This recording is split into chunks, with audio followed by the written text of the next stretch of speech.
Margaret Chen stood in the doorway of the hotel suite, her cleaning cart beside her, and listened to the sound that had become all too familiar on this floor. Crying. Not just one baby crying, but 6 babies crying in perfect, heartbreaking harmony. She was 62 years old. She had been cleaning rooms at the Riverside Grand Hotel for 18 years. In all that time, she had heard many things through these walls: laughter, arguments, celebrations, tears, but nothing quite like this. The young mother inside was named Nicole Patterson. Margaret had seen her 3 days ago when she first checked in. A beautiful woman in her early 30s, with warm brown skin and exhausted eyes that tried so hard to smile. Nicole had been carrying one baby then. Just one. Margaret remembered thinking how the young woman's hands trembled slightly as she signed the registration form. But that had been before Margaret knew the truth. "Please," came a voice from inside the room. "Please, just, please." Margaret knew that tone. It was the sound of someone reaching the end of their rope. Not angry, not even frustrated anymore, just empty. She knocked gently. 3 soft taps. The door opened a crack, and Nicole's face appeared. Her orange and white striped shirt was wrinkled and stained. Her hair, which had been neatly styled 3 days ago, now fell in tired waves around her face. But it was her eyes that told the real story. Red-rimmed, desperate, barely holding on. "I'm so sorry about the noise," Nicole said quickly. "I'm trying, I really am. But they won't stop crying, and I haven't slept in 2 days, and I don't know what I'm doing wrong. May I come in?" Margaret asked quietly.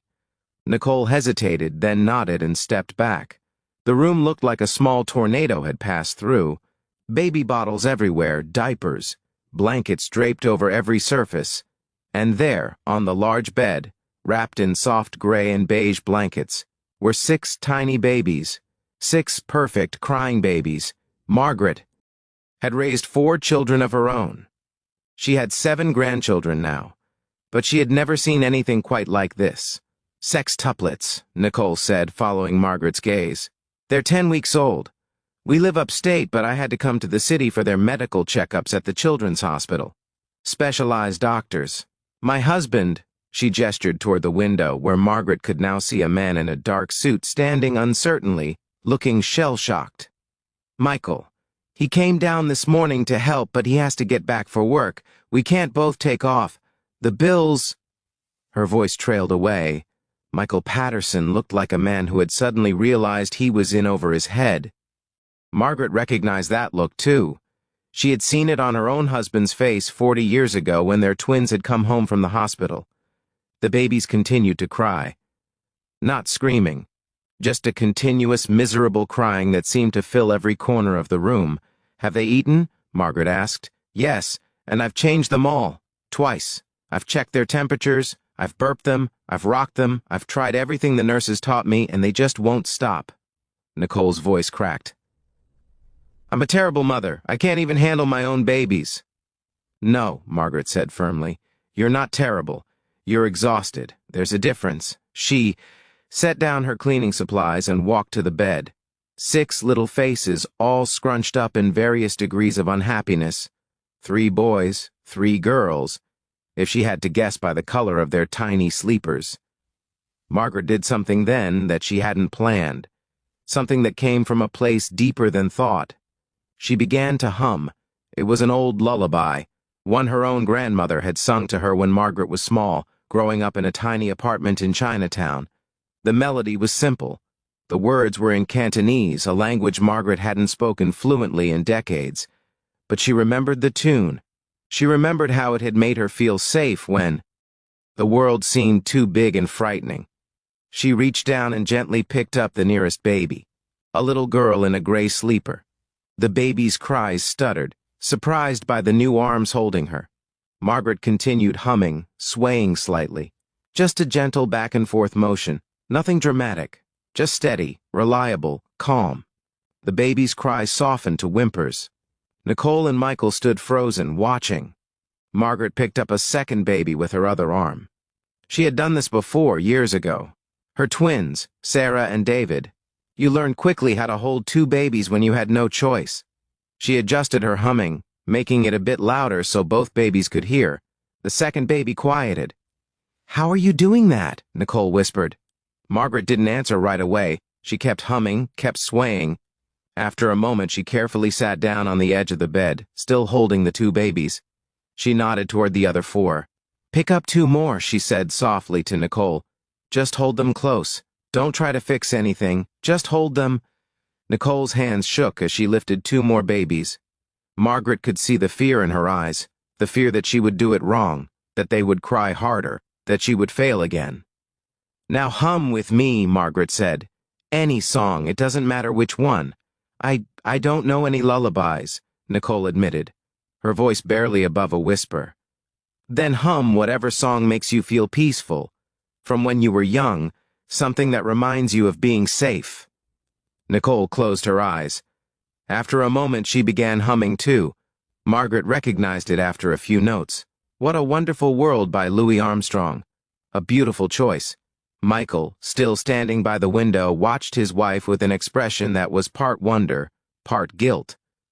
The 3rd and 4th babies began to quiet. "You too," Margaret said, glancing at Michael. "The last 2 need their father." Michael looked terrified, but he walked over and carefully, so carefully, picked up the remaining 2 babies. His large hands looked clumsy at first, but then he adjusted, cradling them against his chest. He didn't hum, but he started speaking softly, just talking to them, telling them about the view from the window, about the river outside, about how the sunlight looked on the water. Within 5 minutes, all 6 babies had stopped crying. The room filled with a different kind of sound. The soft breathing of sleeping infants, the gentle rustle of blankets, the quiet peace that comes after a storm.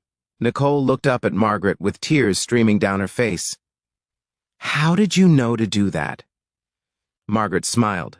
"When my twins were babies, I thought I was losing my mind. They cried constantly. Nothing helped. I was so tired I couldn't think straight.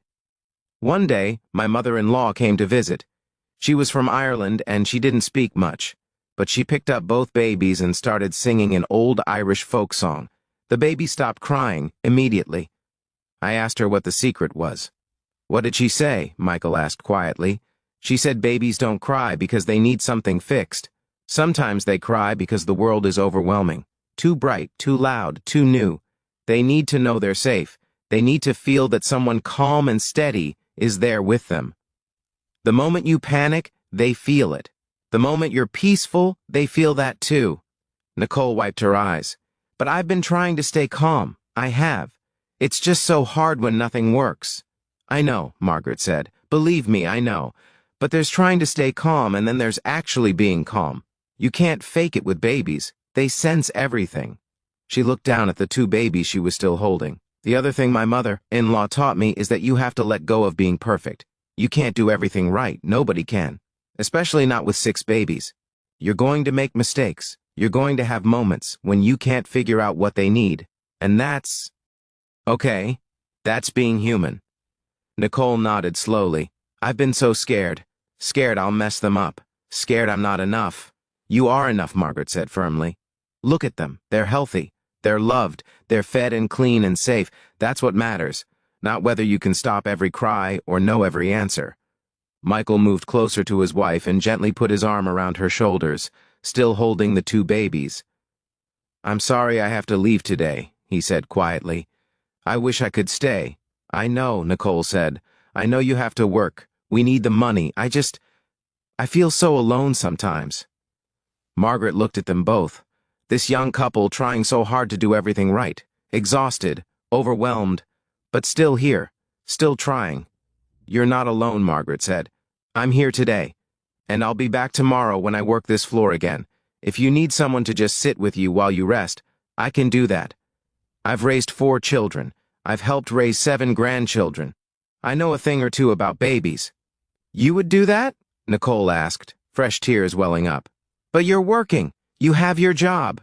Margaret shrugged. "I can clean the rooms on this floor in 3 hours if I move efficiently. That gives me 2 hours. I can use them however I need to." She carefully transferred the sleeping babies back to the bed, tucking them in gently. Nicole and Michael did the same with the others. For a long moment, the 3 adults just stood there, looking down at the 6 tiny miracles sleeping peacefully on the bed. "Why are you being so kind to us?" Nicole finally asked. "You don't even know us." Margaret thought about that question. She thought about her own life, the struggles, the moments when she had felt completely lost, the times when a stranger's kindness had been the only thing keeping her going. 30 years ago, she said slowly, I was a young mother working 2 jobs to support my family. My husband had been injured at work, and the bills were crushing us. I was exhausted all the time. One day, I was at the grocery store with my 4 kids, and they were all acting up, fighting with each other, knocking things off shelves. I started crying right there in the cereal aisle, just completely broke down. She paused, remembering. An older woman came up to me. She didn't judge me. She didn't tell me to control my kids. She just took my hand and said, "This is the hard part, but it doesn't last forever. One day you'll look back and realize these were some of the best years, even though they don't feel like it now." Then she paid for my groceries. The whole cart. Just put her credit card down and paid. Nicole's eyes widened. "What did you do?" I cried harder, Margaret admitted with a small laugh. And I promised myself that if I ever saw another mother struggling, I would help. Because kindness matters. Because we all need help sometimes. Because none of us can do this alone. Michael cleared his throat. "I don't know what to say." "You don't have to say anything," Margaret replied. "Just rest while you can. And remember this feeling. Remember that someone helped you. Then someday, when you see someone else struggling, you help them too. That's how kindness works. It gets passed along." She turned to leave, collecting her cleaning supplies. "Wait," Nicole said. "I don't even know your name." "Margaret," she said, smiling. "Margaret Chen. I'll be back tomorrow morning around 9 o'clock. If you need me before then, just ask at the front desk. They can reach me." As Margaret pushed her cart out into the hallway, she heard Nicole say softly to her husband, "I think an angel just visited us." Margaret smiled to herself as she walked to the next room. She wasn't an angel. She was just a woman who had lived long enough to know that life was hard, and people needed each other. She thought about those 6 little babies, the challenges they would face, the joy they would bring, the family they would become, and she thought about that young mother, exhausted and scared, trying so hard to be everything her children needed. Margaret remembered being that woman. She remembered the terror and the love all mixed together. She remembered thinking she couldn't possibly survive one more day, but she had survived. More than survived. She had thrived. Her children were grown now, successful, kind. They called her every week. They brought her grandchildren to visit. The hard part hadn't lasted forever, just like that woman in the grocery store had promised. As Margaret started cleaning the next room, she hummed that old Cantonese lullaby again, the one her grandmother had taught her all those years ago. The one that meant you are safe, you are loved, the world will wait while you rest. Tomorrow she would come back. She would help Nicole again. She would hold those babies and give their mother a chance to sleep. She would remind this young family that they were not alone, because that's what you did when you had lived long enough to know what really mattered. You showed up, you helped, you passed the kindness along. And somehow, that made all the difference in the world.